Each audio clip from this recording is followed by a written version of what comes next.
Wow, I'm that much of a threat. Steady on, hero. What's that? We've been compromised!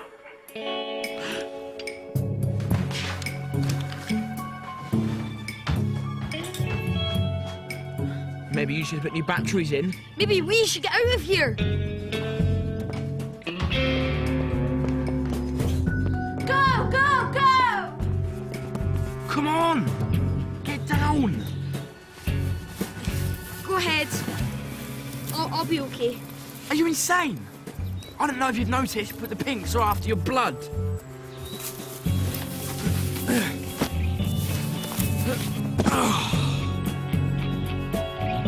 Jump!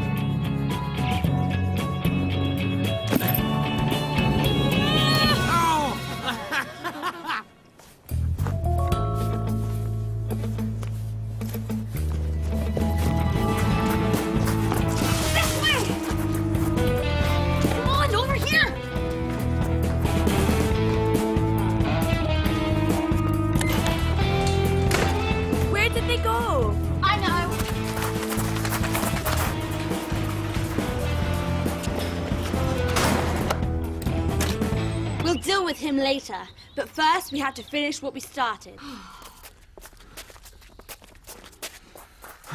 Listen, they've gone.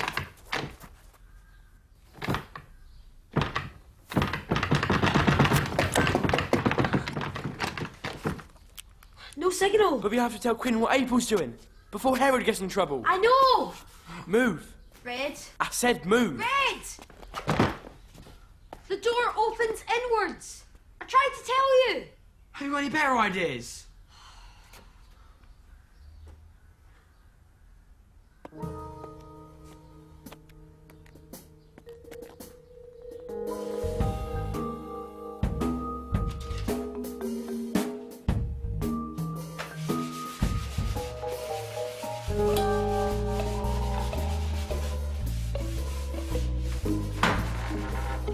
Right about now, the bolt should be lifting up.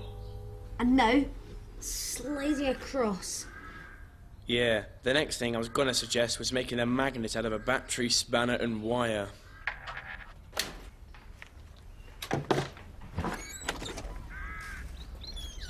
Look me in the eye and tell me I'm not a genius.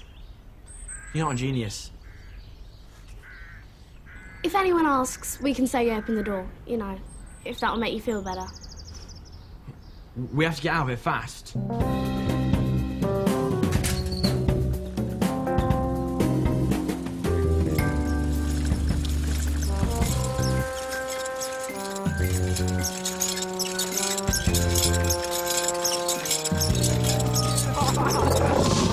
Here he is.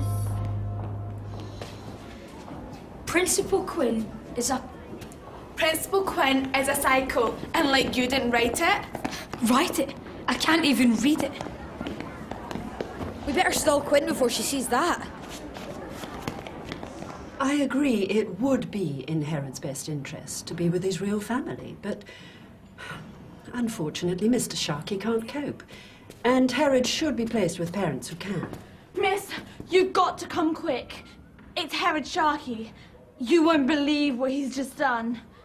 April got to Quinn first, so we set up a roadblock. Herod needs the discipline of a proper strict new family. And a new school, don't forget. Ah, Sharkey Senior. We're looking for your brother. Talking of Sharkies, I'm doing a story on why boys have gone bad. She's busy right now. As I have such respect for your hardline policy on rule breaking, could I ask a few questions? Well, I'm sure I've got time to answer a few questions. I know what you've been up to. How you've been setting up boys you don't like.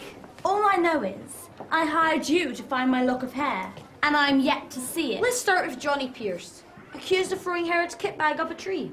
And only one person claimed to see Johnny do it. Sarah, your right hand, please. It's okay. I'm being brave. I found this under the tree. You stole Herod's bag, threw it into the tree, and broke your nail in the process. That's a lie. He's lying. Next to your list was Ernie Boyle. This time, Mercedes accused him of stealing her MP3 player. Only I spoke to Ernie, and you told Quinn you'd seen him with it last week. And yet, Mia snapped a photograph of you listening to it yesterday, just hours before the player was reported stolen. You planted it on Ernie and made the whole thing up. Somebody stole my MP3, but it was like totally way expensive. Hang on, I saw Ernie Boyle with a pink MP3 last week. Boyle! What did I do? What? Your main target, however, was Herod. You'd already set him up as the main culprit, before you planted the chewing gum on the doorknob for Quinn to find. Before you even threw his bag in the tree. First, you took his kids. Ew! Then you made it look like he'd climbed over the fence. And then you tried to leave his footprints at the scene of the crime. And the gum you left in the flower bed. To make us think it was Herod's. Was chewed by someone with a chipped tooth, open wide. So now you had Herod framed and in prison. All you needed was one crime to finish the job. So your cronies went to the stables to take care from a horse. You made it look like Shona Biderbecks, bought off the internet. You hired us to investigate, thinking Moon would prove Herod was guilty. Admit it, April. You conspired to have perfectly innocent boys excluded and sent to Quinn's prison. Very clever, Moon. You seem pretty sure of the facts, don't you? But so am I. I'm sure Red broke into my dad's property. How else could you get through You the can't gate? prove anything. My dad's video surveillance can. It's exactly the kind of thing you can get sent to real prison for. And what would child welfare make of that? You wouldn't. Please, one more question. Please. I'll make you a deal. You keep quiet about what we've done, and I'll keep quiet about the gate. You'll get rid of the tapes? All evidence will be destroyed. No. There's no deal. What? Ignoring evidence is Bernstein's #1 rule. Well, it's kind of like number 7, you know, but... You made the pledge. And I know how important your badge is to you. You don't have to do this for me, Moon. Really? You mean that? Yeah. Thanks. Okay, I accept. On one condition. You stop trying to get boys excluded, starting with Herod. So, this is what Herod Sharkey's been up to. Actually, I don't think it was him.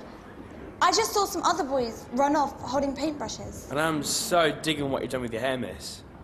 Is it a new look for you, you know? Yes, actually. Not the first to notice. It didn't feel great keeping quiet about April, but at least I still had a partner. All the wrongly imprisoned boys eventually came back to class, and Quinn's prison was shut down. Life went on as normal at St. Jerome's, but I now knew the real April, and I knew I had to watch my back. But so did she. Herod had his own score to settle. Hey, look at this, eh? Fit for Cleopatra herself.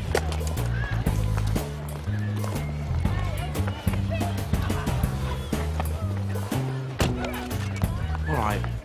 So it's a bit rubbish, but I think you did all right. Do you reckon? Yeah. Cool. See you later.